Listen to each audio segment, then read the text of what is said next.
What's up guys, today I wanted to show you how I rendered this cloth animation we made in Houdini in the last video using Unreal Engine 5. So here we are in the sequencer. It's actually not that difficult, but there's a few things you have to keep in mind. So we'll go over all the steps you need to keep in mind. I also wanted to mention a commenter who left this comment on my last video, which really made my day and motivated me to make a second part. So thanks very much, Ram S. And here we go. So first let's create a new project. Now let's delete all the starter content. We're not going to use that. And the first thing we need to do is go to plugins and search for Alembic. And we need to activate the Alembic importer and the geometry cache from Alembic file. If that isn't checked already, you will need to restart. Just click restart now and save selected. And when you're back in Unreal Engine, you can close that. Now, if we want to import our Alembic file, just right click, import to game, go to the folder you exported your Alembic file to and click open. Now, here's a few things we need to change in the import options. First, we don't want this to be a static mesh because then it's just going to be one frame and we have a animation we want to play. So we need to select geometry cache. Then we can select the frame range and we need to uncheck flatten tracks. Because, for example, if we have multiple objects in the Alembic file with different materials, they will all be merged into one material slot and we don't want that. We just have one, but it still makes sense to disable flatten tracks. Now, if you scroll down all the way to the bottom, there's a few things we need to change as well. Because the scale between Houdini and Unreal Engine is different, we need to change this to 100, minus 100, and 100. As well as the rotation on the x-axis, we need to change to 90. Then we can click import. This might take a while depending on how fast your PC is and how big the file is, but once it's done, you should see your Alembic file right here. Now, if we drag and drop that into the scene, first you're gonna see nothing because it's dark. Let's switch to unlit so we can see what we're doing. And let's null out all the location parameters. And here we have our file. But as you can see, it doesn't move. And if we create a new sequence, add new level sequence, let's change it as new, let's leave it as new level sequence, click save, and we click play, nothing happens. That's because we need to drag in the Alembic file into our sequencer, click on the little plus and click on geometry cache. And now, if we drag that to the beginning, you should be able to see the animation. Right now it's looking pretty shitty because for one, it's displayed as a one-sided material, so we can look right through it. And also we haven't textured it yet. Also, we don't have lights and environment in the scene as well. So let's start with creating our light. For that, we're gonna click on Window and Environment Light Mixer. Click on all of these and change the mode to lit. And now already much better. But it still looks a little bit boring. So for one, we create a landscape to be underneath our animation. This one is way too big, so let's change it to 1 by 1, which should be enough. Zero this one out so it's right at 0 height. Click create, and here we have our landscape, but it's still looking really boring because it's just a flat square. So to change that, we can change the brush size a little bit smaller and the tool strength, and we start to raise the terrain a little bit around our actor so the corners as well as the edges are hidden when we place a camera.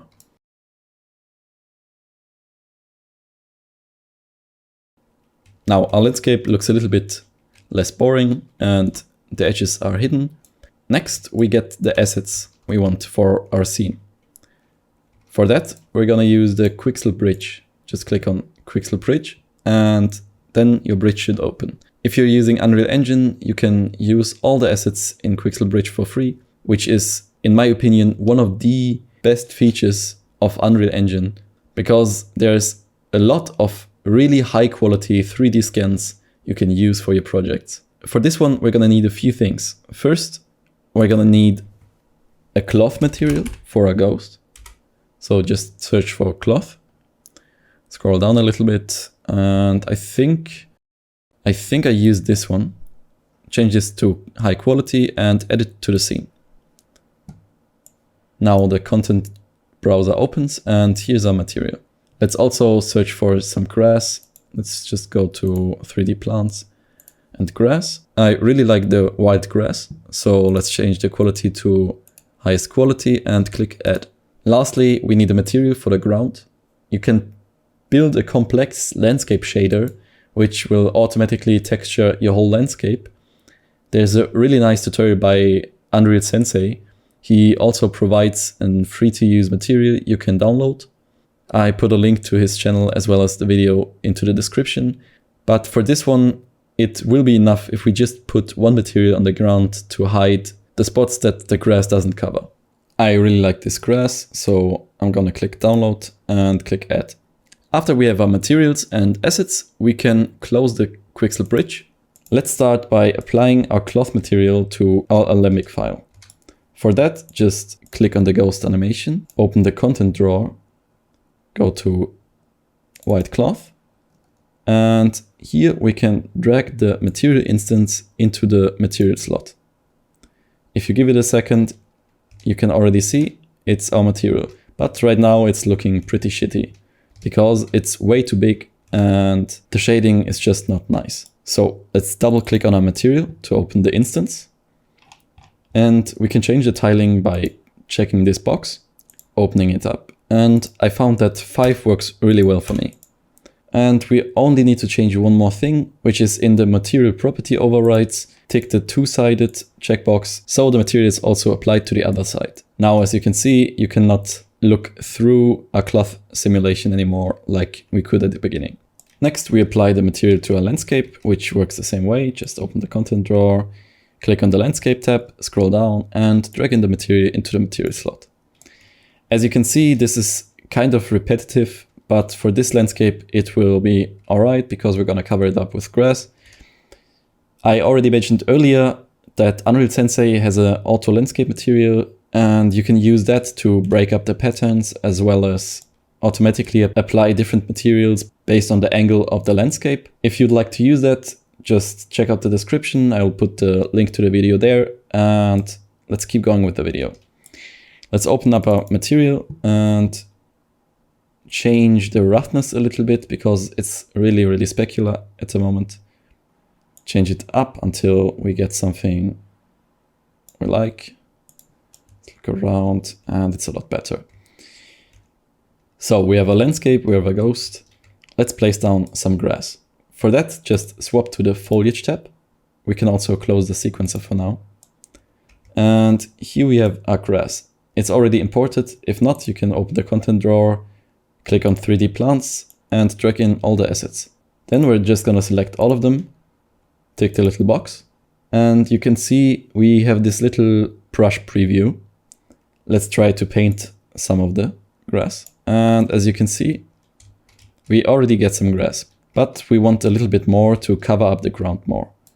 So undo that and change the density to, let's say, 250. Depending on your PC, you should be careful what you put here because it's gonna place down a lot of instances, and you really have to try out what works for you and how you can optimize your scene to use as little instances as possible so your scene runs smoothly on your PC.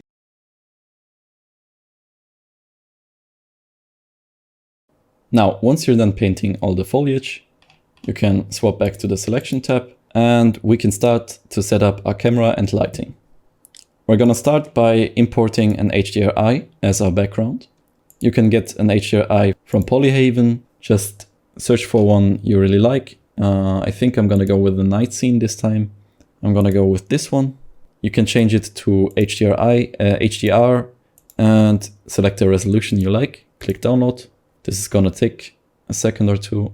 And once your download is ready, you can drag and drop your HDRI into your project.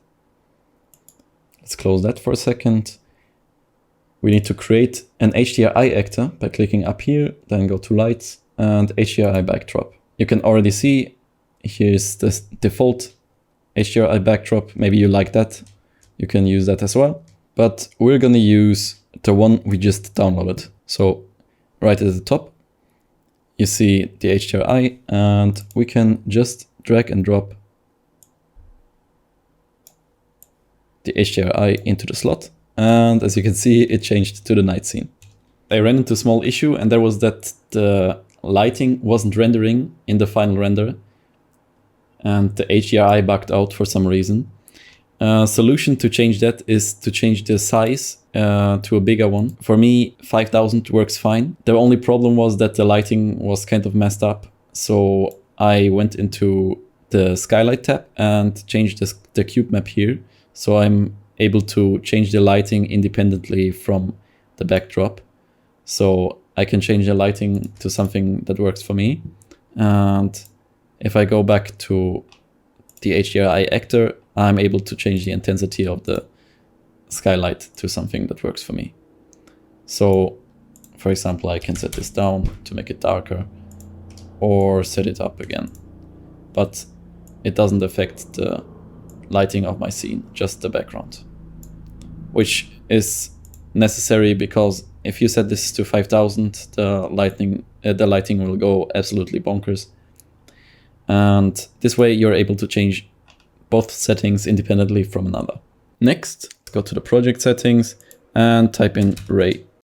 Here we click use hardware ray tracing when available, and under hardware ray tracing, check ray traced shadows as well as ray traced skylight, and close that. Now let's create a camera. Just click on this one, go to cinematic and create cine camera actor. Here we go.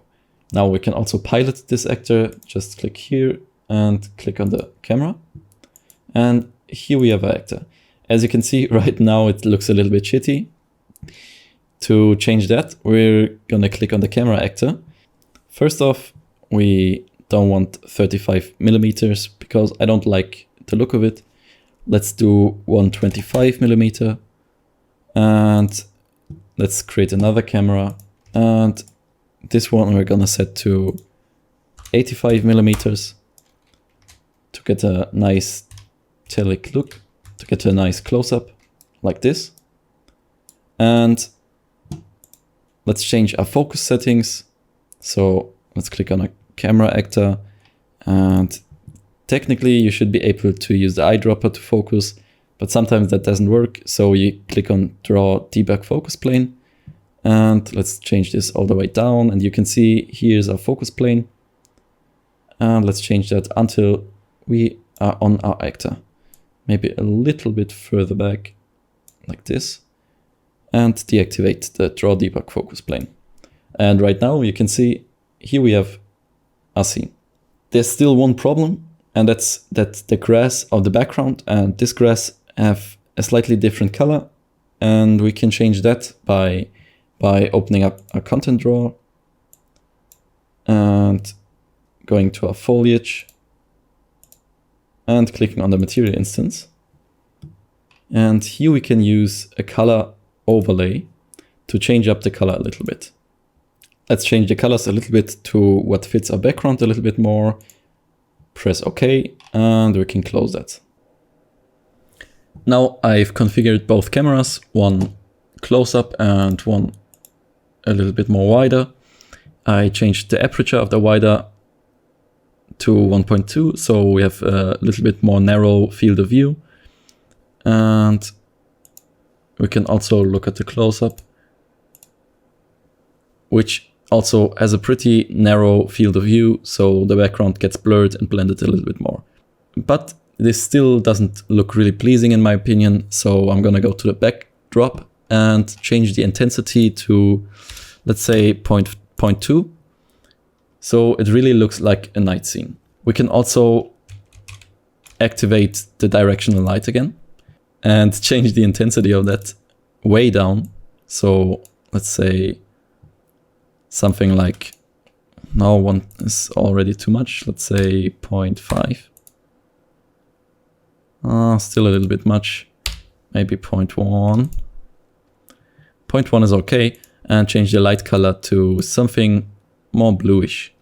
Now we change the direction of our light to fit the one of our HDRI backdrop by pressing Ctrl L and positioning it somewhere in the ballpark of the one of our backdrop.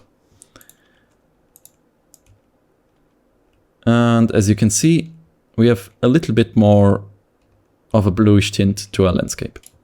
To get a little bit more depth into the scene, we can add some trees. For that, I went to the Unreal Marketplace, and if you go to Free and Megascans, you'll find some of their packs, which includes Megascans trees, and the European Black Alder one, I think, is the one I used.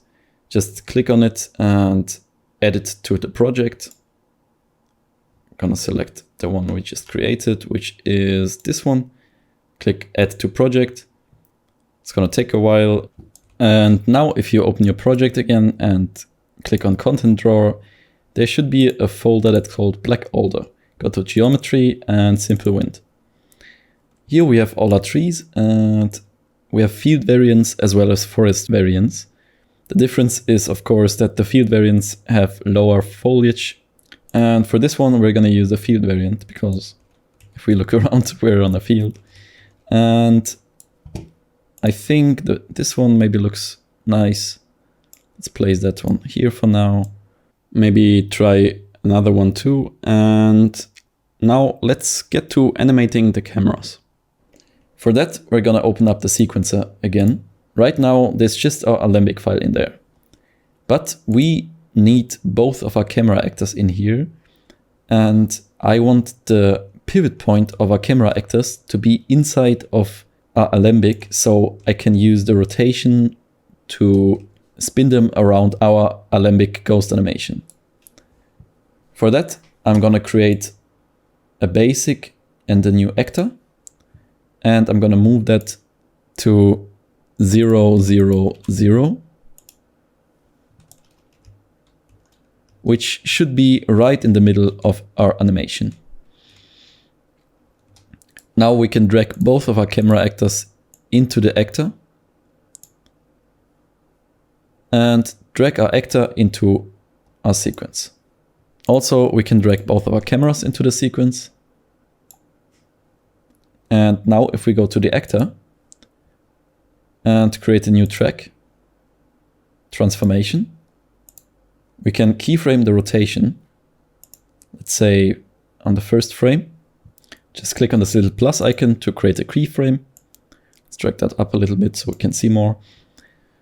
And let's go to our last frame. Drag that out a little bit so we have a full animation. Also, you can change the length of your sequence to the animation length, which in my case, I think was 189. And let's go to the end of our project and set another keyframe.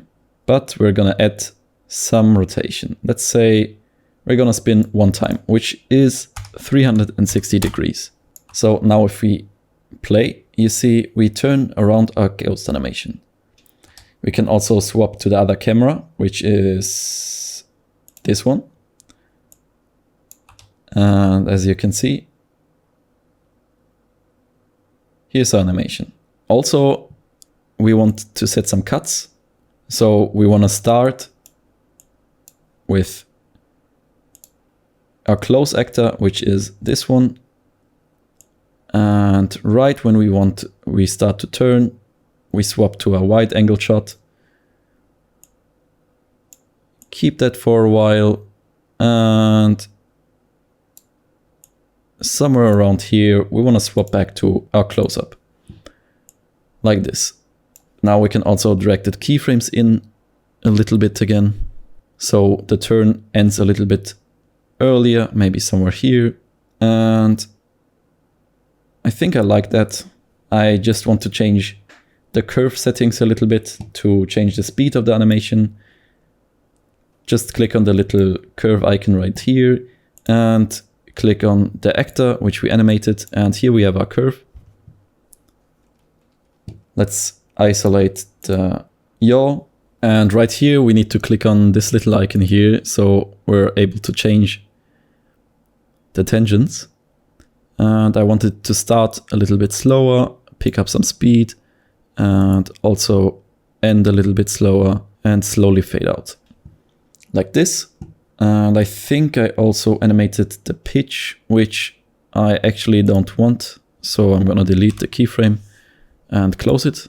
Now if you play the animation, see it starts slow and it ends slow. We have our cuts, we have our scenes, we have animated the cameras.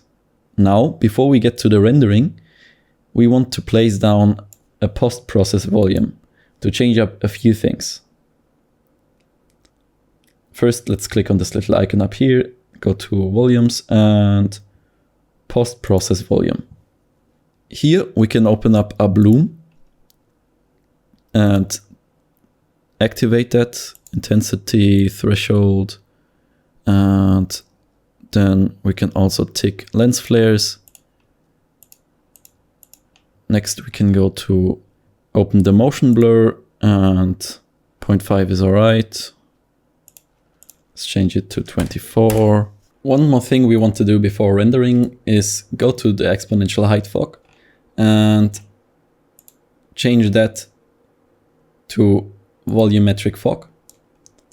So we get a little bit more atmosphere, as well as clicking on the post-process volume and searching for infinite extend and check that as well. Now, if we go to our camera, you see it already made a huge difference. What we want to do though is change up the lens flares a little bit, because right now I think they're a little bit too strong. So scroll to lens flares and change the intensity down a little bit. I quite like that, and I think I'm gonna render it like this. Now, to render the sequence, I actually made an improvement since the last video. Now I use the preset from William Faucher. I'm not so sure how to pronounce it. I hope I did it right. If not, I'm really sorry, man. He has made a whole guide you should check out, and I really suggest reading the whole thing about how to render in Unreal. But he also has a preset file which we're gonna use for this video. So if you wanna use it, check out this video. He mentions it at the end of the last video, mixing practical and digital art in Unreal Engine 5. I'll link it in the description down below. And in his description, you will find a free rendering guide. You can click on the link and download it. In there, you'll find the preset files. When unpacking the files and going into the folder again, and going into the Unreal Engine version you're using. Right now I'm at 5.1, but 5.2 works as well. Just go into the folder, and for some reason you can't drag and drop it into your project in Unreal. I don't know why, maybe that's just for me, but what you can do is copy the file, Command C, and go to your project, which for me is here. Go into the project and content and just paste it there. When you close it and open your content drawer, you'll find here's your preset file. Now, when you open the sequencer, like I did here, you can click on render this movie to video or image sequence. Click on it, then go to unsaved config and select the preset. After selecting the preset, you can set your own output path, but I'm fine with this one. And now all that's left to do is click render.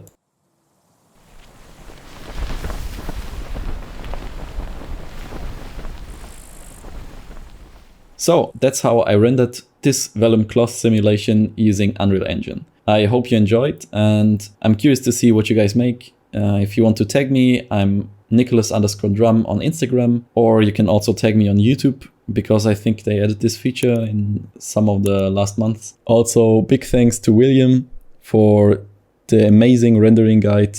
It really helped a lot, and I'll see you in the next one, guys. Peace.